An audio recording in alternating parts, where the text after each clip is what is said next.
we talk about all things football. Now, today I'm going to be talking about the Saudi Newcastle takeover. I'm also going to cover, okay, the interview on TalkSport with Jason Cundy, okay, and I'm going to just briefly, okay, talk about what I think the effect is going to have on some of the Premier League club owners. Before we get into that, I'd just like to point out that Keeper, he made posted two videos on the Newcastle takeover. The second one was titled, Newcastle have won the lottery. Okay, if you haven't seen it, you have to watch it. If only for the introduction. I mean, I watch all of them, obviously, yeah? And the boy had me in fits. I mean, he was dancing. I didn't even know Keeper could dance. I'm pretty sure alcohol had something to do with it, yeah? But I had to rewatch it. I mean, I was in fits, yeah? So if anything, just watch it for Keeper and his intro. Bloody brilliant, I reckon. Anyway, let's get into it, yeah? Now, I'd like to congratulate, first of all, okay, Newcastle United FC, okay, the Newcastle fans, okay, the people of Newcastle, okay, and Newcastle City, okay. I am absolutely happy for you lot, yeah? I'm happy for you lot, and I'm happy for the Premier League because it just adds to it, and it will make it a lot more interesting. Let's hope that the Saudi Public Investment Fund, which is what they're called, or I call them the SPIF, okay, let's hope they do what they say they're going to do, right? And that is also invest in the community. I know for a fact that they're going to invest in the stadium, okay, at least on updating the training ground and make it into a state-of-the-art training ground, like other Major League, Premier League clubs have done. Because from what I hear at the moment, it leaves a lot to be desired, their training ground, okay, right? And that's coming from Keeper. So I haven't seen it. I'll take his word for it being with him being a diehard Newcastle fan. They're also going to invest, I believe, in the stadium. At the moment, the stadium capacity is 50,405. Okay. I honestly believe that they're going to increase that. It's not going to happen straight away, but I'm pretty sure that's going to be one of their plans. So I'm predicting that, yeah. Let's not forget, Manchester United is the number one Premier League club when it comes to stadium capacity with 74,000, second only to Wembley Stadium, which is 90,000. So, hey, I think Newcastle and the fans have a lot to look forward to. Anyway, as I was saying, the takeover by the Saudi Public Investment Fund, okay, or the SPIF, like I said, as I like to call them, has put Newcastle on the map worldwide because overnight they have become the richest club in the world, making them headline news all over the world. So if people hadn't heard of Newcastle United before, you can be damn sure they've heard of them now. Look, this takeover will allow Newcastle United, as far as I'm concerned, my opinion, to attract, okay, the best managers and the best players in the world. It's not going to happen overnight, okay? It's going to be a process, but it will happen. Don't forget, Newcastle United have had some good players in their time, yeah?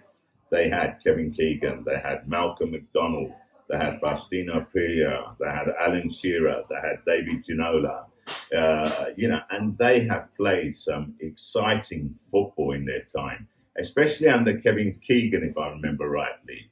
They were a joy to watch, and I'm pretty sure the Newcastle supporters are looking forward to that kind of football from their club. It's going to take time.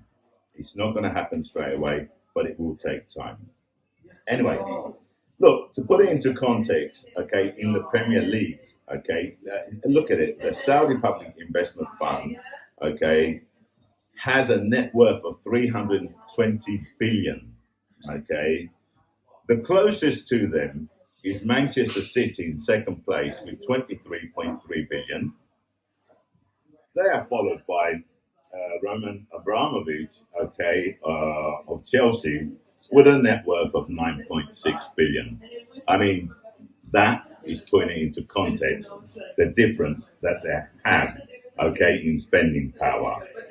Look, people are estimating that it's going to take 3 to 5 years, for Newcastle to become a force again.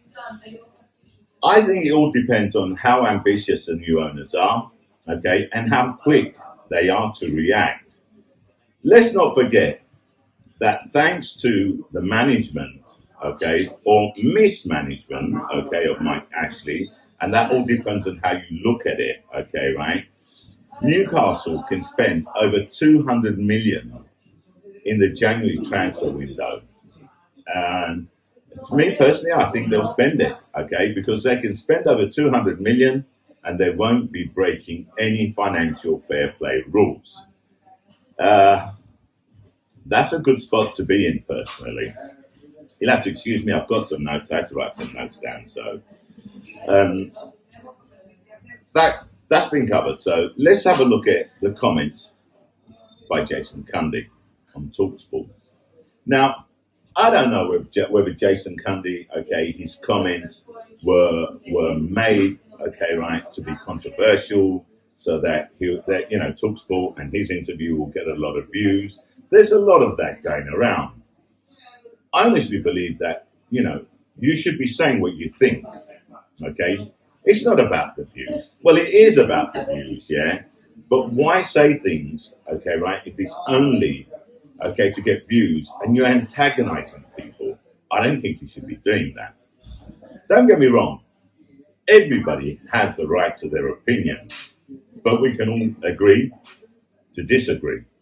I don't have to agree with it. And I didn't agree with Jason Cundy and some of his points. Look, he said he wanted Newcastle to get relegated. Why? What difference does it make to Jason Cundy? Personally, I was insulted by his comment, yeah? And I don't even support Newcastle. So I can imagine how the Newcastle fans felt. I was insulted for them. That's all I've got to say. I mean, why come out with that? What's the point? And this is what I'm saying. Does he honestly believe that? Or is he saying it just to get the views, just to be controversial? That I don't know. That only Jason Cundy knows. He also said that Newcastle are a small team and that they're only a big team in Newcastle. What's the reasoning behind that? One, because Newcastle don't have a worldwide fan base. Well, I believe that's about to change. Now that they're on the map, and as they grow and become a force, I think they're gonna acquire, a worldwide fan base, especially in Saudi Arabia. That's just my prediction. That's just my opinion. Obviously, I could be completely wrong. I don't think so. But hey, we'll allow our opinions. His second reason was because of their lack of trophies. Really? Really, Jason? Because, look, let's look at that, right? Since Newcastle were formed, on the 9th of December, 1892, they've won 4 league titles. They've won 6 FA Cups.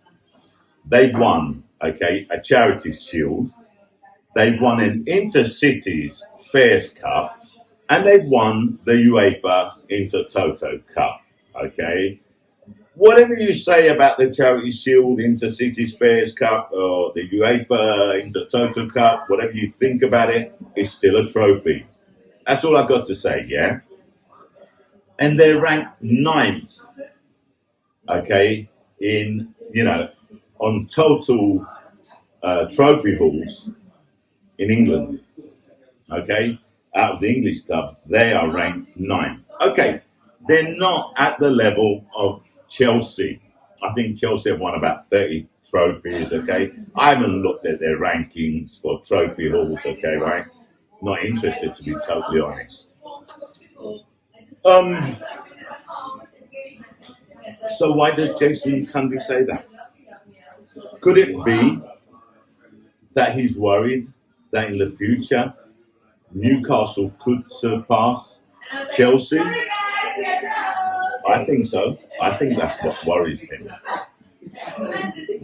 We'll see. Anyway, the question that I would like to ask Jason Cundy, okay, if I was a Newcastle fan, is how comes he has this sudden interest in Newcastle, so much so that he wants them to get relegated? Because I don't remember, okay, all this interest in past interviews with Jason Cundy, okay, on Newcastle.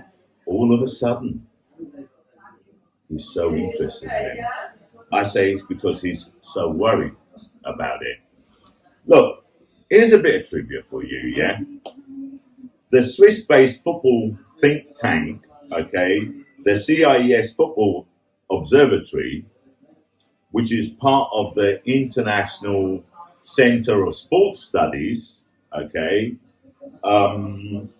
they did a study on the evolution of attendances across the globe for the 2013 to 2018 season, and Newcastle ranked 13th, okay, compared to Chelsea's ranking.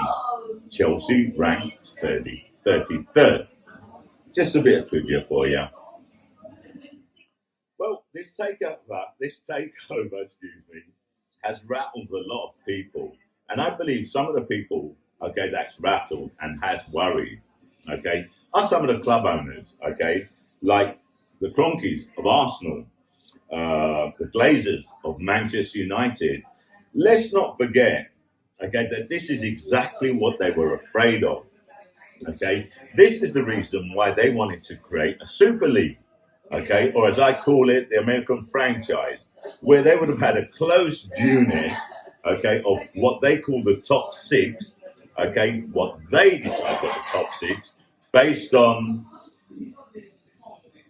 the marketing, okay, potential of the clubs, not based on the results, but the marketing potential, okay, so that they could play each other, all the top teams, or who they class as the top teams, so they would rake in the money year in, year out, season in, season out. What's going to happen now is Newcastle becomes a force, and one of them is going to drop out, which means they're not going to qualify for the Champions League, which means a loss of revenue, which then means that their share prices drop, which means, okay, they lose value in the club. So I wonder, they'll be sitting there making their calculations and saying to themselves, well, hold on a second, will it be better for us just to sell up, okay, seeing as it's not the business that we expected?